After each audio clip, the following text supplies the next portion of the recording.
ایسی برائی کو ایجاد کیا جو ان سے پہلے دنیا میں کسی قوم نے نہ کیا تھا، ایسی بدکاری جس کی مثال تاریخ میں کہیں نہیں ملتی۔ اس قوم نے ایسا کیا کام کیا تھا اور ان کا کیا انجام ہوا؟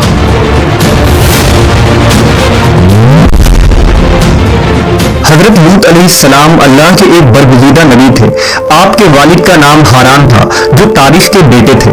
آپ کی پیدائش عراق کے قدیم شہر ار میں ہوئی تھی۔ اس شہر میں ابراہیم علیہ السلام کا مسکن تھا۔ دراصل لوط علیہ السلام کے والد ہاران حضرت ابراہیم کے سگے بھائی تھے، یعنی حضرت لوط علیہ السلام حضرت ابراہیم کے بھتیجے تھے۔ چونکہ حضرت لوط علیہ السلام کے والد ان کے بچپن میں ہی انتقال کر چکے تھے، لہذا حضرت لوط کو حضرت ابراہیم نے بیٹا بنا کر پالا تھا۔ آپ حضرت ابراہیم پر سب سے پہلے ایمان لانے والوں میں شامل ہیں۔ آپ حضرت ابراہیم کے زمانے میں اہل سدوم کی رہنمائی کے لیے نبوت کے منصب پر فائز ہوئے۔ حضرت لوط کے بہت سارے معجزات ہیں۔ آپ جس وقت بارش کے لیے دعا کرتے تھے تو آسمان بادلوں سے بھر جاتا اور خوب بارش ہوتی تھی۔ حضرت لوط جس پتھر پر سر رکھ کر سوتے، اس پتھر پر آپ کے سر مبارک کا نشان بن جاتا تھا۔ سدوم وہ علاقہ تھا جہاں لوط علیہ السلام مبعوث فرمائے گئے۔ سدوم کے آس پاس 5 نہایت ہی خوبصورت شہر آباد تھے، جن میں سے ہر ایک کی آبادی 1,00,000 نفوس سے زیادہ ہی تھی۔ یہ علاقے نہایت ہی سرسبز و شاداب اور قدرت کی فیاضی کا حسین شاہکار تھا۔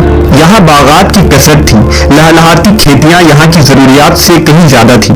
اردن، شام اور اسرائیل کے درمیان بسا ہوا یہ علاقہ نہایت ہی زرخیز تھا۔ وہاں طرح طرح کے اناج، پھل، میوے بکثرت پیدا ہوتے تھے، اور یہی وجہ تھی کہ آس پاس کے بستیوں کے لوگ بھی اپنی معاشی اور غذائی ضرورت کے لیے ان بستیوں کی طرف آتے تھے۔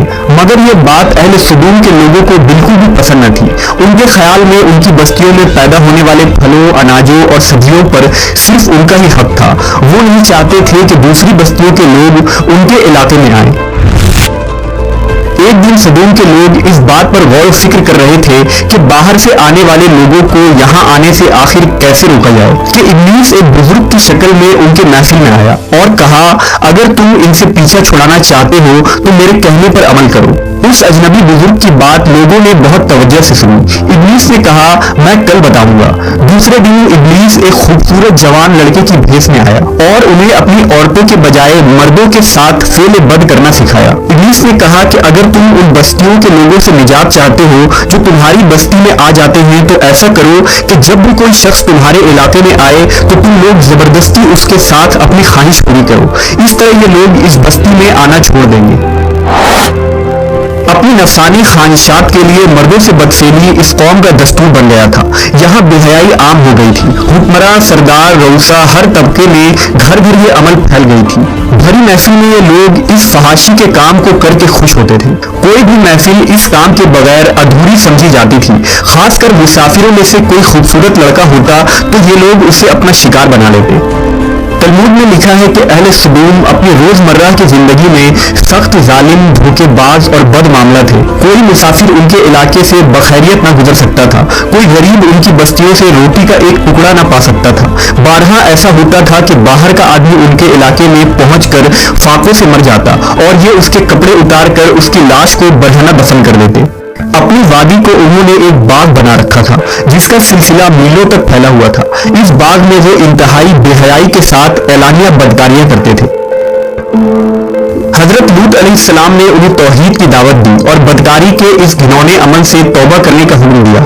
حضرت لوط نے کہا، تم بے حیائی کیوں کرتے ہو؟ کیا تم عورتوں کو چھوڑ کر لذت حاصل کرنے کے لیے مرد کی طرف مائل ہوتے ہو؟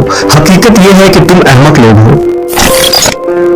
حضرت لوط اہل سدوم کو دن رات واعظ و نصیحت کیا کرتے، لیکن قوم پر اس کا کوئی اثر نہ ہوا، بلکہ وہ بہت فخریہ انداز میں یہ کام کرتے تھے۔ انہیں حضرت لوط کا سمجھانا بھی برا لگتا تھا، لہٰذا انہوں نے صاف صاف کہہ دیا کہ اگر تم ہمیں اسی طرح برا کہتے رہے اور ہمارے کاموں میں مداخلت کرتے رہے تو ہم تمہیں اپنے شہر سے نکال دیں گے۔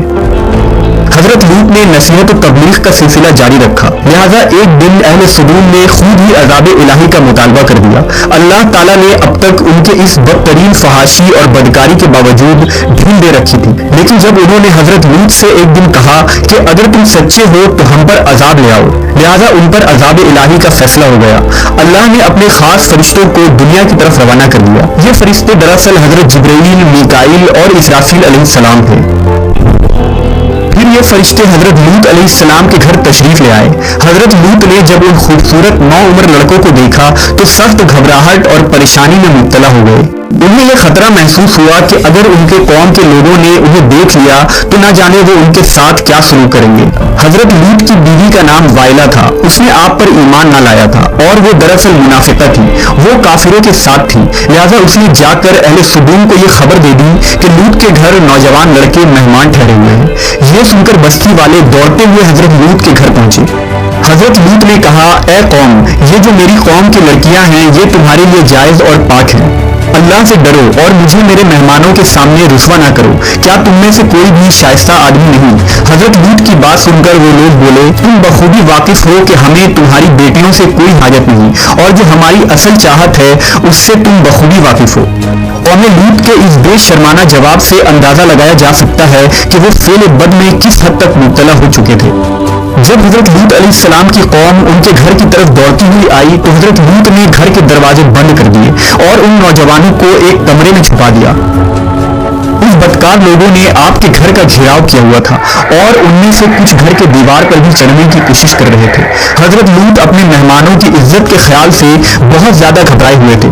فرشتے یہ سب منظر دیکھ رہے تھے۔